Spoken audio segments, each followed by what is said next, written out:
یہ جتنی بھی ترقی ہے یہ مادی ہے، مانوی نہیں ہے۔ مولا کا جو ناصر ہے اس کی روح بھی ترقی کر چکی ہوگی اور جسمانی طور پر بھی ترقی کر چکا ہوگا کہ بہت سارے لوگ جہازوں کا سفر کرتے ہیں، لیکن جو بعد علی والے ہوتے ہیں زمین ان کے لیے خود ہی سکڑنا شروع ہو جاتی ہے۔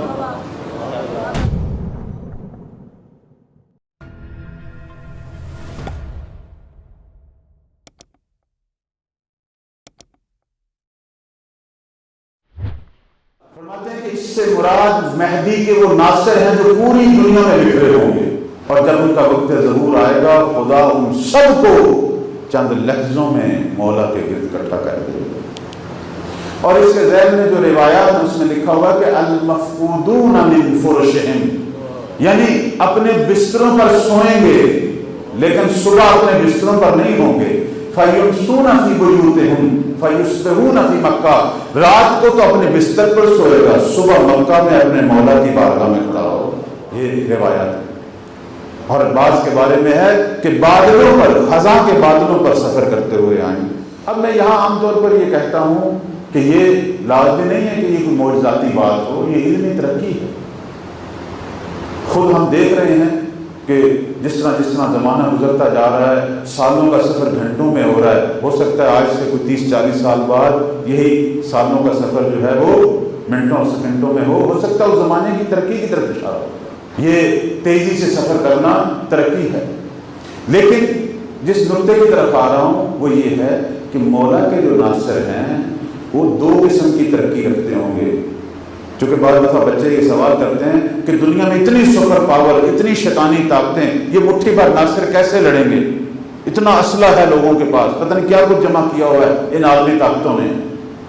تو میں اسی کی طرف آ رہا ہوں کہ یہ جتنی بھی ترقی ہے یہ مادی ہے، مانوی نہیں ہے۔ مولا کا جو ناصر ہے اس کی روح بھی ترقی کر چکی ہوگی اور جسمانی طور پر بھی ترقی کر چکا ہوگا۔ آپ نے یہ تو پڑھا ہے کہ بہت سارے لوگ جہازوں کا سفر کرتے ہیں، لیکن جو بعد علی والے ہوتے ہیں زمین ان کے لیے خود ہی سکڑنا شروع ہو جاتی ہے۔ یہ تو پڑھتے ہیں نا واقعات۔ اماموں کے جو اصحاب ہیں، جو اولیاء خدا ہیں، ان کو کوئی جہازوں، کوئی پاسپورٹ، کوئی ان چیزوں کی ضرورت نہیں ہوتی، وہ جدھر چاہتے ہیں زمین ان کے لیے سکڑ جاتی ہے۔ تحیی الارض، جس کو ہم علمی اصطلاح میں کہتے ہیں تحیی الارض، کہ وہ چند لحظوں میں ادھر سے ادھر سفر کر لیتے ہیں۔ کیوں؟ چونکہ ان کی روح اتنی عظمت اختیار کر چکی ہے، روح اتنی بلند کر لی ہے انہوں نے۔ لیکن روح کیسے بلند ہوتی ہے؟ عبادت سے، عبادت سے۔ چونکہ انسان جب خدا کی عبادت کرتا ہے اور اس کے ولی کی اطاعت کرتا ہے تو خدا تمام مخلوقات کو اس کا تابع کر دیتا ہے۔ یہی زمین اس کے تابع ہو جاتی ہے، حکم خدا، یہی زمین اس کے تابع۔ اس کی مثالیں آپ جناب ابو ذر، جناب سلمان کی ہم مثالیں دیتے ہیں، ان کرامات وہ کہاں سے ہیں؟ وہ یہی تو ہیں، علی کے تربیت شدہ یہ ہستیاں۔ میں بلکہ کہتا ہوں مولا علی کا اصل معجزہ یہ ہے۔ ابو ذر، مالک، حبیب، سلمان، حسن، اگر کوئی کہے کہ علی کا معجزہ اتنے جنگجو کو مارنا، میں اس کا قائل نہیں ہوں۔ میں کہوں گا وہ علی کا علم ہے۔ کیوں مولا ہر جنگ میں فتح پاتے تھے، شکست نہیں کھاتے تھے؟ وہ کوئی معجزہ نہیں ہے مولا علی کا، وہ مولا علی کی ذاتی صلاحیت ہے، وہ ان کا علم ہے جو انہوں نے سیکھا ہے نبی سے۔ اگر سامنے والے کو 10 طریقے آتے ہیں لڑنے کو، علی کو 100 طریقے آتے ہیں لڑنے۔ اور دنیا میں ہمیشہ علم کی برتری رکھنے والا دوسرے پر فتح پاتا ہے، وہ علی کی علمی برتری ہے۔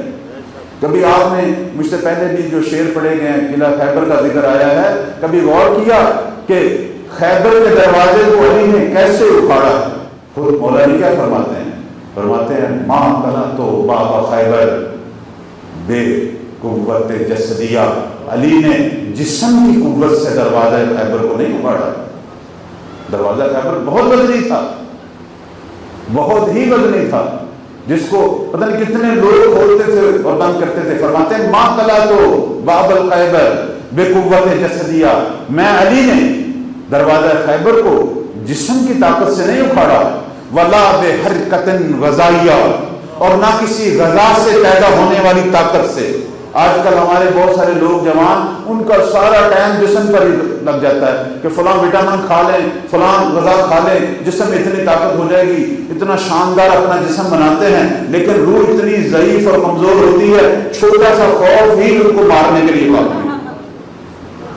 میں نے کئی دیر لوگ دیکھیں، یہ کورونا کی بیماری آئی ہے، بڑے بڑے طاقتور پہلوان اسی ڈر سے کہ مجھے کورونا ہو گئے مر گئے، لیکن کئی کمزور لوگ، بیمار لوگ نہیں مرے، بلکہ یہی کہتے تھے اگر موت آنی تو آج، کوئی مسئلہ نہیں ہے، اللہ مالک ہے۔ یہی جو اللہ مالک، اللہ کا نام لیتے تھے نا مالک، یہی ان کو قوت روح عطا کرتا تھا کہ اپنی بیماری پر غلبہ پائے۔